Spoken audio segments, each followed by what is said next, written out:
A Ferris wheel carries passengers in a circular motion as it rotates at a constant speed.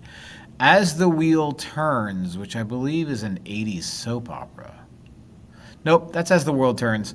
A passenger's height above the ground changes over time. Which of the following is true about the height of the passenger and the rotation of the Ferris wheel? Both the passenger's height and the rotation of the Ferris wheel have periodic relationships with time? Yup. Only the passenger's height has a periodic relationship with time? Nope, it's both. Only the rotation of the Ferris wheel has a periodic time? No, it's both.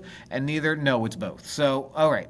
What does it mean by has a periodic relationship? If something is periodic, that means it repeats. So if we're looking at just the stranger looking one and the more common one, the height, basically if you start from the bottom, you go up to the tippy top and then come back down. Then you go up and then you come back down and then you go up and then you come back down. And you create this wavy looking periodic function that you're going to see 1,000 times in Unit 3. Okay, so when it repeats itself, okay, so you're at the bottom, you go up to the top, you're at the bottom, you go up to the top. It's repetition and it's periodic. Therefore, yeah, the height is definitely going to be periodic.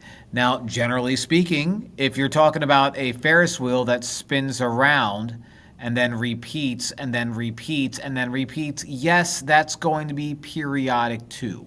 So that's why it's both of them and not either or neither. So there's your answer. Pretty weird.